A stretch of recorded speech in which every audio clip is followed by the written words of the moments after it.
Hello everyone, स्वागत है आप सभी का एक बार फिर से सेरेब्रम नर्सिंग एकेडमी के इस ऑनलाइन प्लेटफॉर्म के ऊपर। इंपॉर्टेंट नर्सिंग की पॉइंट को लेकर अपन बात कर रहे थे और स्टार्ट करते हैं आज के सेशन को। सभी लोग सेशन आज जुड़ जाएगा भैया। जो लोग चैनल के ऊपर नए जुड़ रहे हैं वो चैनल को सब्सक्राइब कर लीजिएगा और साथ के साथ बेल आइकन को जरूर प्रेस कीजिए, जिससे आने वाली हर क्लास का नोटिफिकेशन है वो आप लोगों को मिल सके। जितने भी अपन की पॉइंट की अपन बात कर रहे हैं, आपके आगामी जितने भी नर्सिंग के अपकमिंग एग्जाम है उनके अंदर आपको एग्जाम क्रैक के अंदर बहुत ज़्यादा हेल्पफुल होने वाले। सब लोग जुड़ जाएगा, की पॉइंट को नोट डाउन करते रहेगा। स्टार्ट करते हैं आज के सेशन को। सबसे पहला की पॉइंट है the starvation, diabetic ketoacidosis, shock and diarrhoea में लीड टू। ध्यान दीजिए, एसिड बेस इंबैलेंस को लेकर यहां से क्वेश्चन पूछा गया है कि अगर स्टारवेशन है, भूख लग रही है, डायबिटिक कीटोएसिडोसिस वाली कंडीशन होगी, शॉक वाली कंडीशन होगी और डायरिया वाली कंडीशन होगी। इस कंडीशन के अंदर है कौन सा एसिड बेस इंबैलेंस देखने को मिलता है? तो वो देखने को मिलता है मेटाबॉलिक एसिडोसिस। क्या देखने को मिलता है? मेटाबॉलिक एसिडोसिस है उस पर्सन के अंदर देखने को मिलता है। वैसे अपन बात करें कि अगर प्रोलॉन्ग अगर वॉमिटिंग वगैरह हो रही है, अगर अपन सक्शनिंग वगैरह अपन कर रहे हैं, तो उस कंडीशन के दौरान क्या देखने को मिलता है? मेटाबॉलिक एल्कलोसिस वाली कंडीशन में देखने को मिलती है। बट स्टारवेशन, डायबिटिक कीटोएसिडोसिस वाली, शॉक वाली और डायरिया वाली ऐसी कंडीशन होती है, इनके अंदर क्या देखने को मिलता है? मेटाबॉलिक एसिडोसिस वाली कंडीशन है वो देखने को मिलती है। Next, what is the normal concentration of CO2 in the blood? Blood के अंदर नॉर्मल CO2 जो कंसंट्रेशन होता है वो कितना होता है? 35 से लेके 45 मिली इक्विवेलेंट पर लीटर। कितना होता है? 35 से लेके 45 मिली इक्विवेलेंट पर लीटर क्या होता है? नॉर्मल CO2 का कंसंट्रेशन होता है किसके अंदर? ब्लड के अंदर। अगर अभी आपसे यहां पे पूछ ले कि बाइकार्बोनेट का कितना होता है, ध्यान दीजिए, अगर आपसे पूछ ले कि बाइकार्बोनेट का नॉर्मल कंसंट्रेशन कितना होता है ब्लड के अंदर, वो कितना होता है? 22 से लेके 27। Is that clear? अगर बाइकार्बोनेट का पूछे तो 22 से 27, और अगर आपसे CO2 से पूछे तो CO2 कितना होता है? 35 से 45 milliequivalent per litre normal concentration होता है किसके अंदर? ब्लड के अंदर। चलते हैं नेक्स्ट की पॉइंट की तरफ। नेक्स्ट की पॉइंट है during the blood transfusion,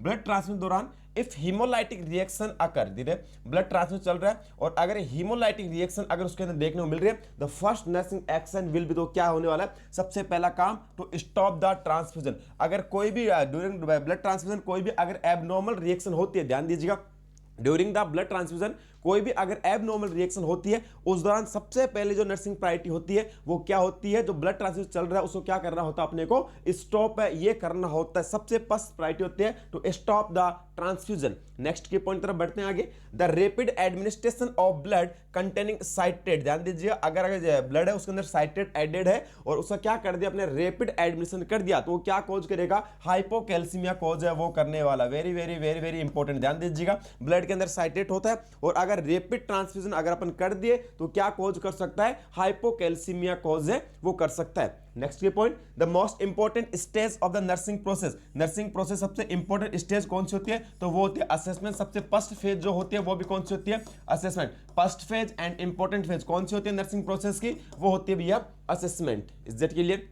next बात करते हैं, which of the following are the most abundant mineral in human body? Human body के अंदर है सबसे ज्यादा मात्रा के अंदर पाया जाने वाला मिनरल कौन सा होता है? तो वो होता है भैया कैल्शियम। कौन सा होता है? कैल्शियम अपनी बॉडी के अंदर सबसे ज्यादा मात्रा में है वो प्रेजेंट है वो होता है। नेक्स्ट बात करें, which of the electrolyte does insulin help move into the cell? Clear है? वो कौन सा करता है? आपका पोटेशियम है वो करता है। क्लियर है? पोटेशियम जो इलेक्ट्रोलाइट होता है वो क्या करता है? आपका हेल्प करता है सेल के अंदर ट्रांसफर करने की। Is that clear? नेक्स्ट की पॉइंट पर बढ़ते हैं आगे। क्या पूछा गया? Water intoxication is also known as, water intoxication को अपन और किस नाम से वो जानते हैं? तो उसको जाना जाता है हाइपोओस्मोलार सिंड्रोम। ध्यान दीजिएगा, वाटर इंटॉक्सिकेशन को अपन और किस नाम जानते हैं? हाइपोओस्मोलार सिंड्रोम के नाम से वो जाना जाता है। नेक्स्ट की point, the normal blood calcium level. अभी अपन ने बात की थी कि अपनी बॉडी के अंदर सबसे ज्यादा मात्रा के अंदर कैल्शियम पाया जाता है, तो अपने नॉर्मल जो कैल्शियम जो लेवल होता है ब्लड का वो कितना होता है? 8.6 से लेकर 10.1 मिलीग्राम पर डीएल के लिए 8.6 टू 10.1 mg पर डीएल क्या होता है? नॉर्मल कैल्शियम का लेवल होता है किसके अंदर? अपने ब्लड के अंदर। चलते हैं नेक्स्ट आगे की तरफ बढ़ते हैं। ए पेशेंट, ध्यान दीजिएगा, इंपॉर्टेंट है, ध्यान दीजिए, बिल्कुल बेसिक क्वेश्चन है। A patient had an elective and prolonged surgery. Patient had an elective and prolonged surgery. Which electrolyte should be monitored most closely? तो वो अपन कौन सा करते हैं भैया? पोटेशियम को चेक करते हैं। Is that clear? पोटेशियम को अपने को चेक करना होता है। द नॉर्मल एनाइन गैप, जो नॉर्मल एनाइन गैप होता है वो कितना होता है? 8 से 16 मिली इक्विवेलेंट पर लीटर। क्लियर है? ये भी इंपॉर्टेंट है एग्जाम के पॉइंट से, कि जो नॉर्मल जो एनाइन गैप होता है वो कितना होता है आपसे? 8 से 16 मिली इक्विवेलेंट पर लीटर क्या होता है? नॉर्मल एनाइन गैप होता है। नेक्स्ट बात करते हैं, which equipment that indirectly measure arterial oxygen saturation. तो आर्टियल ऑक्सीजन सेचुरेशन का वो कौन सा डिवाइस होता है जो इनडायरेक्टली है वो क्या करता है? ऑक्सीजन सेचुरेशन चेक करता है। वो कौन सा होता है? आपका पल्स ऑक्सीमीटर होता है। क्या होता है? पल्स ऑक्सीमीटर होता है, जो सेचुरेशन को इंडिकेट करता है या सेचुरेशन को बताता है। नेक्स्ट की पॉइंट क्या पूछा गया? Under normal circumstances concentration of oxygen in inspired air. Clear है? जो अपन नॉर्मली जो एनवायरनमेंट के अंदर है, जो अपन ऑक्सीजन इनहेल कर रहे हैं, क्लियर है, तो उसके अंदर कितना परसेंट होगा? ध्यान दीजिएगा, इंस्पायर्ड एयर के अंदर कितना होता है? 21% क्या होता है? ऑक्सीजन है वो प्रेजेंट होती है। इंस्पायर्ड एयर के अंदर 21% क्या होती है? ऑक्सीजन प्रेजेंट होती है। अगर आपसे यहाँ पे पूछ ले कि एक्सपायर्ड एयर, क्लियर, अपन एक्सपायर कर रहे हैं, क्लियर, श्वास अपन छोड़ रहे हैं, वो कितना छोड़ते हैं ऑक्सीजन? 16% ऑक्सीजन है वो अपन एक्सपायर करते हैं, और 21% ऑक्सीजन क्या करते हैं? इंस्पायर करते हैं। और एक्सपायर कितना करते हैं? 16%। नेक्स्ट बात करें method of high flow oxygen administration. High flow oxygen administration करने का जो मेथड होता है वो कौन सा होता है? वो होता है आपका non rebreather mask. Clear? Non rebreather mask, non rebreather mask क्या बोल सकते हैं अपन? NRBM mask. क्लियर? इससे क्या होता है? आपका हाई फ्लो ऑक्सीजन वो क्या होती है? एडमिनिस्ट्रेशन होती है। नेक्स्ट बात करें the oxygen admission through nasal cannula. Nasal cannula से अपना कितना ऑक्सीजन एडमिशन कर सकते हैं? 2 to 6 लीटर। कितना कर सकते हैं? 2 to 6 लीटर। नेक्स्ट बात करते हैं the most accurate oxygen delivery system. जो सबसे एक्यूरेट है जो ऑक्सीजन डिलीवरी करने का सिस्टम होता है, किसके द्वारा कर सकते हैं अपन? वेंचुरी मास्क के द्वारा। किसके द्वारा करते हैं? वेंचुरी मास्क के द्वारा। इसके अंदर है वो अलग अलग कलर कोडिंग के आधार पे वेंचुरी मास्क को डिवाइड किया जाता है। क्लियर है? अब यहाँ पे कौन कौन सा होता है, कौन से कलर वाले से अपन कितना फ्लो रेट है वो चला सकते हैं। सबसे पहले अपन बात करें वेंचुरी मास्क के टाइप की, अपन बात करें, ध्यान दीजिएगा, वेंचुरी मास्क के टाइप की अपन बात करें, सबसे पहले बात करते हैं ब्लू कलर। ब्लू कलर से कितना जाएगा? 2 लीटर पर मिनट। क्लियर है? 2 लीटर है, ब्लू कलर से जाएगा। नेक्स्ट बात करें व्हाइट, व्हाइट कलर कितना जाएगा आपका? 4 लीटर। व्हाइट का कितना जाएगा आपका? 4 लीटर। थर्ड बात करें ऑरेंज, ऑरेंज से कितना जाएगा आपका? 6 लीटर। क्लियर है? नेक्स्ट बात करें आपका येलो, येलो से कितने जाएगा? 8 लीटर। क्लियर है? नेक्स्ट बात करें रेड, रेड से कितना जाएगा? 10 लीटर। नेक्स्ट सबसे लास्ट वन वो कौन सा होता है? आपका ग्रीन, और इससे कितना जाएगा आपका? 15 लीटर पर मिनट। Is that clear? ये ध्यान दीजिएगा, इंपॉर्टेंट है एग्जाम के पॉइंट ऑफ व्यू से। अगर आपके वेंचुरी मास्क के अलग अलग कलर कोडिंग के आधार पे कितना लीटर ऑक्सीजन अपन डिलीवर कर सकते हैं, तो इसके अंदर अलग अलग कलर कोडिंग होता है वेंचुरी मास्क के अंदर। ब्लू कलर से 2 लीटर, व्हाइट से 4 लीटर, ऑरेंज से 6 लीटर, येलो से 8 लीटर, रेड से 10 लीटर, और सबसे हाईएस्ट वो ग्रीन होता है कितना? 15 लीटर। Is that clear? तो ये था venturi mask. Most accurate oxygen delivery करने का सिस्टम होता है कौन सा होता है? आपका वेंचुरी मास्क है वो होता है। नेक्स्ट की पॉइंट तरफ बढ़ते हैं, the concentration of oxygen in expired air. मैंने अभी बताया कि एक्सपायर्ड एयर के अंदर ऑक्सीजन का कंसंट्रेशन कितना होता है? 16% होता है। इंस्पायर के अंदर मैंने बताया 21% होता है, और एक्सपायर के अंदर कितना होता है? 16% है वो होता है। नेक्स्ट बात करें the nasal cannula is also known as. Nasal cannula को अपन और किस नाम से जानते हैं? नेजल प्रोंग के नाम से वो जाना जाता है। नेजल कैनुला को अपन और किस नाम से जानते हैं? नेजल प्रोंग के नाम से वो जानते हैं। The oxygen saturation is measured by, oxygen saturation है वो किसके द्वारा मेजर करते हैं अपन? पल्स ऑक्सीमीटर के द्वारा है वो ऑक्सीजन सेचुरेशन क्या कर सकते हैं? मेजर है वो अपन कर सकते हैं। Is that clear? यहां तक आपको कोई भी डाउट नहीं होगा। हर एक की पॉइंट है आपके एग्जाम के पॉइंट से इंपॉर्टेंट है। बार बार वही चीज रिपीट करूंगा, ध्यान दीजिएगा, हर एक की पॉइंट को आपको नोट डाउन करना है। आपके हर एक एग्जाम से पहले रिवीजन के अंदर बहुत ज्यादा हेल्पफुल है ये की पॉइंट है आप लोगों के लिए रहने वाले। Is that clear? चले आगे तरफ, तो नेक्स्ट की पॉइंट तरफ बढ़ते अपन आगे। The best strategy to prevent cannula site infection. ध्यान दीजिए, सबसे बेस्ट स्ट्रेटेजी कौन सी होती है क्या प्रिवेंट करने की?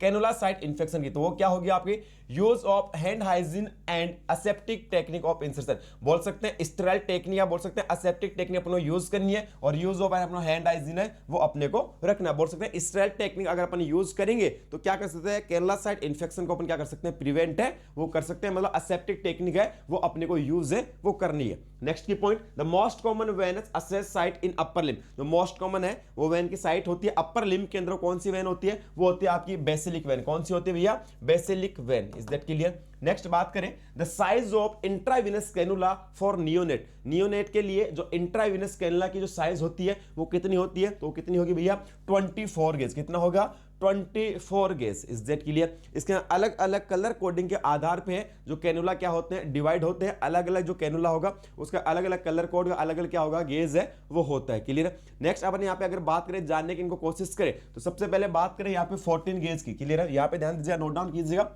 जो 14 गेज का कैनुला होता है वो कौन से कलर का होता है भैया, वो होता है ऑरेंज कलर। कौन सा होता है? ऑरेंज कलर का होता है। वो कौन सा होता है? 14 गेज का। नेक्स्ट बात करें 16 गेज का जो कैनुला होता है उसका कलर कैसा होता है? उसका होता है ग्रे। नेक्स्ट बात करें 17 नंबर का जो होता है उसका कलर कैसा होता है? उसका होता है भैया व्हाइट। नेक्स्ट बात करें 18 नंबर का कैनुला होता है उसका कैसा कलर होता है? उसका ग्रीन होता है।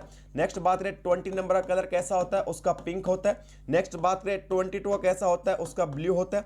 22 नंबर कितना होता है? ब्लू होता है। और 24 नंबर आपका कौन सा होता है? येलो होता है। क्लियर? अब यहाँ पे अगर अपन इंपॉर्टेंट चीजें अपन बात करें कि सर यहाँ पे किस कंडीशन के दौरान कौन सा यूज करते हैं, तो आपका ऑरेंज हो गया, ग्रे हो गया और व्हाइट हो गया, ये तीनों चीज क्या करेंगे अगर अपने को रैपिड ट्रांसफ्यूजन करना है। क्लियर? हाई अमाउंट के अंदर अगर फ्लूइड का ट्रांसमिशन अपन करना है तो 14, 16 और 17 गेज का कैनुला अपन यूज कर सकते हैं। 18 नंबर ग्रीन कलर क्या कलर जो कैनुला होता है वो ब्लड ट्रांसफ्यूजन के लिए प्रेफर है वो किया जाता है। पिंक कलर का या ब्लू कलर का ये मोस्टली एडल्ट के अंदर है वो यूज किए जाते हैं। क्लियर? और नेक्स्ट बात करें येलो कलर का जो कैनुला होता है ये चाइल्ड के अंदर बोल सकते हैं इन्फेंट के अंदर है वो यूज है वो किया जाता है 24 गेज का कैनुला। Is that clear? यहाँ पे आपसे पूछा गया था कि इंट्रावेनस कैनुला वो यूज फॉर द नियोनेट, तो नियोनेट के अंदर भी कौन सा करेंगे अपन 24 गेज येलो कलर कैनुला है वो क्या किया जाता है यूज है वो किया जाता है। नेक्स्ट बात करें what is the colour of peripheral venous cannula of 16 gauge, तो 16 गेज का मैंने अभी बताया था कैसा कलर होता है? ग्रे कलर का होता है। क्लियर? 16 गेज का कैनुला जो होता है वो कौन से कलर का होता है? ग्रे कलर का होता है। नेक्स्ट बात करते हैं इंपॉर्टेंट है एग्जाम के पॉइंट ऑफ व्यू से, यहाँ पे 16 गेज कौन सा हो गया? ग्रे हो गया। नेक्स्ट है intravenous set can be safely used for a patient for a maximum duration, जो इंट्रावेनस सेट होता है वो एक पेशेंट के लिए अपन मैक्सिमम कितने हावर तक यूज है वो कर सकते हैं? तो 72 हावर्स तक। ध्यान दीजिएगा 72 हावर्स के बाद अपने को क्या करना होगा? उसको कैनुला को चेंज करना, क्योंकि वो क्या कॉज कर सकता है? इन्फेक्शन है वो कॉज वो कर सकता है। क्लियर? अगर पहले अगर खराब हो गया, ध्यान दीजिए इन्फिल्ट्रेशन वाली कंडीशन होगी, क्लियर, तो अपन पहले चेंज कर सकते हैं। फ्लेवाइटिस हो गया, इन्फिल्ट्रेशन वाली कंडीशन होगी, तो ऐसी कंडीशन अपन पहले भी चेंज कर सकते हैं, बल्कि 72 आवर्स के बाद तो अपने को चेंज करना ही करना क्या होता है उसको होता है। क्लियर? नेक्स्ट बात करें the intravenous fluid once open must either can be used and discarded every 24 hour. अगर अपने इंट्रावेनस ध्यान दीजिएगा फ्लूइड है उसको अगर ओपन कर लिया तो उसको 24 आवर्स के अंदर अपने को यूज करना होगा। यूज नहीं हुआ तो उसको क्या करना होता है? अपने को डिस्कार्ड है वो करना होता है। नेक्स्ट बात करें what is the maximum length of a time a nurse should allow an IV bag solution, वही बात होगी कितना? 24 आवर्स। कितना? 24 आवर्स तक अपन उस चीज को यूज कर सकते हैं। 24 आवर्स से लंबा उस चीज को अपन यूज है वो नहीं करने वाला। फ्लूइड अपन ने ओपन कर लिया, लगा दिया है, के लिए तो 24 आवर्स से पहले चीज खत्म होनी चाहिए, वरना उसको क्या करना अपने को? डिस्कार्ड है वो अपने को करना होगा भैया। क्लियर है? चलिए आगे की पॉइंट की तरफ बढ़ते हैं। The most common complication of intravenous therapy, जो इंट्रावेनस थेरेपी है उसका जो मोस्ट कॉमन कॉम्प्लिकेशन होता है वो क्या देखने को मिलता है? इनफिल्ट्रेशन वाली कंडीशन है वो देखने को मिलता है। क्या देखने को मिलता है? इनफिल्ट्रेशन वाली कंडीशन है वो देखने को मिलती है। इसके अंदर क्या होगा? स्किन है वो अपने को कोल्ड देखने को मिलता है, एडिमा है वो अपने को पर्सन के अंदर देखने को मिलता है। तो आपका जो इंट्रावेनस साइट है उसका के लिए जो मोस्ट कॉमन जो कॉम्प्लिकेशन होता है आईवी थेरेपी का वो कौन सा होता है? आपका इनफिल्ट्रेशन है वो होता है। चलिए नेक्स्ट की पॉइंट तरफ बढ़ते हैं। इनफिल्ट्रेशन आल्सो नोन एज, उसको अपन और किस नाम से जानते हैं? एक्स्ट्रावेजेशन के नाम से भी जानते हैं। इनफिल्ट्रेशन को अपन एक्स्ट्रावेजेशन के नाम से जानते हैं। Which in cold skin and edema and pain seen in infiltration, के लिए जो आईवी साइट है वहां पे कोल्ड स्किन और क्या देखने को मिलता है? एडिमा वाली कंडीशन है वो देखने को मिलती है। Is that clear?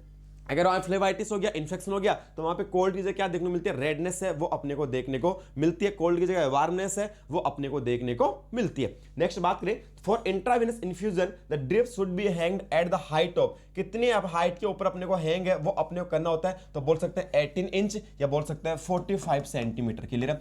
18 इंच या बोल सकते हैं 45 सेंटीमीटर अपन आईवी स्टैंड को है वो अपने को रखना होगा, इतना लेंथ उसकी होना चाहिए। नेक्स्ट बात करें solution used for seeds bath, seeds bath के अंदर जो सॉल्यूशन यूज किया था वो कौन सा होता है? आपका यूसोल सॉल्यूशन होता है, या बोलते हैं बोरिक एसिड 1 ग्राम इन ए पिंट प्लस यूसोल सॉल्यूशन, इन दोनों को मिला के यूज किया था सॉल्यूशन किसके अंदर? सीड्स बाथ बाथ्स के अंदर। Is that clear? नेक्स्ट बात करते हैं the tepid bath temperature. Tepid bath का टेम्परेचर होता है वो कितना होता है 90 डिग्री फ़ारेनहाइट से 95 डिग्री फ़ारेनहाइट है, ये टेम्परेचर अपने को रखना होगा। नेक्स्ट बात करें the following position is used to relieve the dyspnea in a patient. एक पेशेंट के अंदर डिस्पीनिया रिलीव करने के लिए कौन सी पोजीशन में रखना होगा अपने को, पेशेंट को कौन सी पोजीशन देंगे, फाउलर पोजीशन है उसके अंदर अपने को पेशेंट रखना होगा। नेक्स्ट बात करते हैं the most common position used in gynaecological examination and surgery. Gynaecological examination या सर्जरी के अंदर जो मोस्ट कॉमन जो पोजीशन अपन प्रोवाइड कराते हैं कौन सी होती है, लिथोटोमी पोजीशन। कौन सी होगी, लिथोटोमी पोजीशन के अंदर है वो अपन रखते हैं। नेक्स्ट बात करें which position to be provided to an unconscious patient while performing mouth care। अगर माउथ केयर अपन दे रहे हैं, कौन सा पेशेंट है, अनकॉन्शियस पेशेंट, तो कौन सी पोजीशन रखने वाले हैं, साइड लाइंग पोजीशन में अपन रखते हैं। Clear? To prevent aspiration.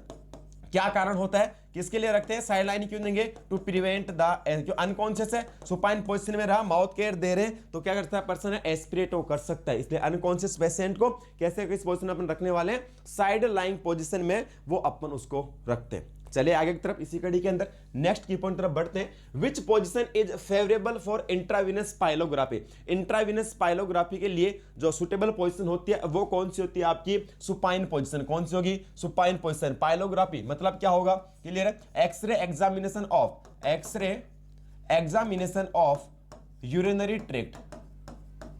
Urinary tract, अगर यूरिनरी ट्रैक्ट का अपन क्या कर रहे हैं, एक्सरे एग्जामिनेशन अपन कर रहे हैं तो उसको क्या बोला जाता है, पाइलोग्राफी बोला जाता है। कौन सी पोजीशन रखना होता है पर्सन को, सुपाइन पोजीशन। बोल सकते हैं किडनी हो गया, आपका यूरेटर हो गया, यूरिनरी ब्लैडर हो गया, इन चीजों अपन क्या कर रहे हैं, अगर एक्सरे विजुअल एग्जामिनेशन अपन कर रहे हैं तो कौन सी पोजीशन, सुपाइन पोजीशन, इसको क्या बोला जाता है, पाइलोग्राफी है वो बोला जाता है। इंपॉर्टेंट है एग्जाम के पॉइंट ऑफ व्यू से। नेक्स्ट की पॉइंट तरफ बढ़ते हैं आगे। Which position is given to a patient for coughing and deep breathing after surgery। तो आफ्टर सर्जरी डीप ब्रीथिंग के लिए बोल सकते हैं कफिंग हो रही है तो कौन सी पोजीशन रखते हैं पेशेंट को, हाई फाउलर पोजीशन में ये अपने को पेशेंट को रखना होता है। Next, while giving oral medication position is essential to prevent aspiration. सभी को पता होगा अपने को बैठ के लेना है, टेबलेट वगैरह ले रही है, नॉर्मली अगर अपन पानी पी रहे हैं तो बैठ के लेना है। क्लियर है? तो हाई फाउलर पोजीशन अपने पेशेंट को रखना होगा क्योंकि पेशेंट एस्पिरेट नहीं करेगा। क्लियर? तो एस्पिरेशन को प्रिवेंट करने के लिए अपना हाई फाउलर पोजीशन के अंदर पेशेंट को रखने वाले। नेक्स्ट बात करते हैं a patient with increase ICP. Clear है? Increase ICP, increase intracranial pressure should place in the, ध्यान दीजिए अगर पेशेंट का आईसीपी इंक्रीज हो रहा है तो कौन सी पोजीशन रखते हैं अपन, सेमी फाउलर पोजीशन में रखना होता है। यहां पर पहुंच लिया आपका नॉर्मल इंट्राक्रैनियल प्रेशर कितना होता है, तो वो होता है 5 to 15 mm ऑफ एजी। ध्यान दीजिएगा 5 to 15 mm ऑफ एजी क्या होता है आपका, नॉर्मल इंट्राक्रैनियल प्रेशर है वो होता है। क्लियर है? तो पेशेंट का अगर आईसीपी इंक्रीज हो रहा है तो कौन सी पोजीशन में पेशेंट को अपन रखने वाले हैं, तो वो रखते हैं भैया सेमी फाउलर पोजीशन में पेशेंट को अपने को रखना होता है। नेक्स्ट की point, prone position is, prone position क्या होती है सभी को पता होगा, lying on abdomen with sideways. Clear? Abdomen के ध्यान दीजिए पेट के बल अगर लेटा हुआ इंसान उसको कौन सी पोजीशन बोला जाता है, प्रोन पोजीशन के नाम से अपन जानते हैं। Next, another name of knee chest position. Knee chest position को अपन और किस नाम से जानते हैं, तो जेनुपेक्टोरल पोजीशन के नाम से। किस नाम से, जेनुपेक्टोरल पोजीशन के नाम से अपन नी चेस्ट पोजीशन को अपन जानते हैं। इसका दो अनदर नेम है। नेक्स्ट बात करें, position used for taking rectal temperature. Person का अगर रेक्टल टेम्परेचर अगर चेक किया जा रहा है तो कौन सी पोजीशन रखते हैं, तो लेफ्ट लेटरल पोजीशन है वो पर्सन को अपने को प्रोवाइड करवाने की। लेफ्ट लेटरल पोजीशन के अंदर क्या करते हैं, रेक्टली टेम्परेचर है वो चेक है वो किया जाता है। क्लियर है? चलिए नेक्स्ट, तो ध्यान दीजिएगा what is the ideal position during lumbar puncture. Clear है? लंबार पंक्चर के दौरान, लंबार पंक्चर के दौरान जो आइडियल पोजीशन होती है वो कौन सी होती है, तो ध्यान दीजिए lateral recumbent position with knee chest. या सिंपल सी बात में अगर मैं बात करूं तो यहां पे बोल सकते हैं सी शेप्ड पोजीशन के अंदर है वो पर्सन को रखा जाता है। जब भी पर्सन के अंदर लंबार पंक्चर अगर किया जा रहा है तो सी शेप्ड पोजीशन अपन देते हैं, या बोल सकते हैं lateral recumbent position with knee flexed. Is that clear? और सी शेप्ड पोजीशन में अपने को पेशेंट को लंबार पंक्चर के दौरान है वो रखना होता है। आफ्टर लंबार पंक्चर अगर आपसे पूछ ले, यहां पे पूछा गया है लंबार पंक्चर के दौरान, ड्यूरिंग, आफ्टर पूछ ले तो कौन सी पोजीशन, सुपाइन पोजीशन। ध्यान दीजिएगा आफ्टर, अगर आफ्टर एलपी अगर आपसे पूछ ले तो आफ्टर एलपी कौन सी पोजीशन होगी भैया, सुपाइन पोजीशन। क्लियर है? यहां से एक क्वेश्चन जो इंपॉर्टेंट है एग्जाम, एडल्ट के अंदर लंबार पंक्चर है वो कहां पे करते हैं, L3 एंड L4 स्पेस के बीच में, और चाइल्ड के अंदर कहां पे करते हैं, L4 एंड L5 स्पेस के बीच में क्या करते हैं, लंबार पंक्चर है वो किया जाता है। Next, what is the most appropriate time for a nurse to obtain a sputum for culture। तो वो क्या होगा, morning time, early in the morning. Clear? Sputum culture के लिए अगर अपन सैंपल कलेक्शन अपन कर रहे हैं वो कब करना इंपॉर्टेंट रहेगा, सबसे बेहतर रहेगा जो रहेगा early in the morning. Next बात करें, to diagnose the meningitis inflammation of the meninges, brain की कवरिंग होती है, क्लियर है। कौन सी, ड्यूरामेटर, एरिकनोइड, पायामेटर, इन तीनों के अंदर इन्फेक्शन अगर कॉज हो जाए उसको क्या बोलते हैं, meningitis. Which type of sample is collected, तो अगर मेनिंजाइटिस हो गया पर्सन को तो कौन सा सैंपल कलेक्ट करते हैं, सीएसएफ फ्लूइड का सैंपल कलेक्ट किया जाता है। और सीएसएफ फ्लूइड कलेक्शन है कैसे करते हैं, लंबार पंक्चर के द्वारा, क्लियर है। किसके द्वारा, लंबार पंक्चर के द्वारा क्या करते हैं अपन, सीएसएफ फ्लूइड कलेक्शन है वो किया जाता है। नेक्स्ट बात करें, what is the advantage of using Z-Trach technique while administrating of intramuscular injection, IM injection अगर अपन दे रहे हैं तो Z-Trach टेक्निक का यूज है वो क्यों किया जाता है, to prevent the leakage, clear, prevent leakage of medication in the subcutaneous tissue, clear, बोल सकते हैं मेडिकेशन लीकेज को प्रिवेंट करने के लिए Z-Trach टेक्निक का यूज है वो किया जाता है during the intramuscular injection. Next बात करते हैं, when administrating an intramuscular injection to an infant the nurse should which side, के लिए यूज विच साइड, तो वास्टस लेटरलिस मसल्स के अंदर क्या किया जाता है, इंट्रामस्कुलर इंजेक्शन लगाया जाता है, किन के अंदर, इन्फेंट के अंदर। Is that clear. एडल्ट की बात की जाए तो डेल्टोइड एंड ग्लूटियल मसल को अपन चूज है वो कर सकते हैं, डेल्टोइड या ग्लूटियल मसल को चूज कर सकते हैं। इन्फेंट के अंदर इंट्रामस्कुलर इंजेक्शन कौन सी साइट यूज करते हैं, वास्टस लेटरलिस मसल के अंदर लगाते हैं। नेक्स्ट बात करें, an intrathecal injection administer a drug through the, intrathecal का मतलब इंजेक्शन कहां ये अपन स्पाइन के अंदर, कहां लगा रहे हैं, स्पाइन के अंदर एडमिनिस्ट्रेशन है वो कह रहे हैं, अपन क्या बोलते हैं, intrathecal administration. Is that clear. चलते हैं नेक्स्ट की पॉइंट की तरफ।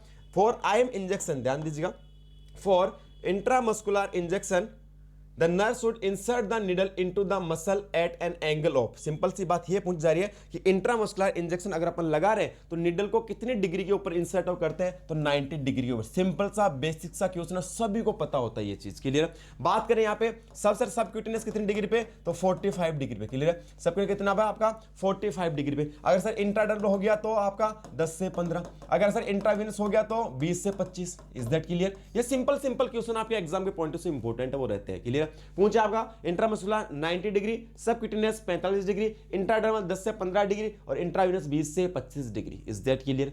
चलिए नेक्स्ट क्या है, इंस्टिलेशन का मतलब क्या होता है, इंस्टिलेशन का मतलब क्या होता है, कोई भी ड्रॉप अपन डाल रहा है medication to given by a dropper in a cavity such as eye medication, इसको अपन क्या बोलते हैं, instillation. Is that clear. Next है इनॉक्शन, इनॉक्शन का मतलब क्या होता है, कोई भी ऑइंटमेंट अपन क्या करें, अप्लाई करें medication given by a friction such as diclofenac gel और एनी लोशन। सिंपल सी बात है, कोई भी लोशन वगैरह हो गया, क्रीम वगैरह होगी, उसको फ्रिक्शन के द्वारा अपन यूज करें, that is called inunction. Is that clear. समझ में आ गया होगा, सारे के सारे की पॉइंट आपको समझ में आ गए होंगे अच्छे से, इनके अंदर कोई भी डाउट है आप लोगों को नहीं रहा होगा। ये सेशन ये जो अपने स्टार्ट किया है इंपॉर्टेंट की पॉइंट वाला, ये अपना कंटिन्यू रहने वाला, इसके अंदर कोई भी डाउट नहीं रहेगा आपको, क्लियर है। हर एक की पॉइंट को आपको नोट डाउन करना है, बार बार सेम चीज रिपीट कर रहा हूं। जो लोग चैनल के ऊपर रहे जुड़ रहे हो, चैनल को सब्सक्राइब करिएगा और चैनल को मैक्सिमम लोगों तक पहुंचा दीजिएगा, सभी को इन की पॉइंट्स वाली क्लासेस का बेनिफिट है वो होना चाहिए, क्लियर है। तो आज तक इतना ही, मिलते हैं नेक्स्ट क्लास के अंदर आगे की पॉइंट को लेके, तब तक के लिए धन्यवाद।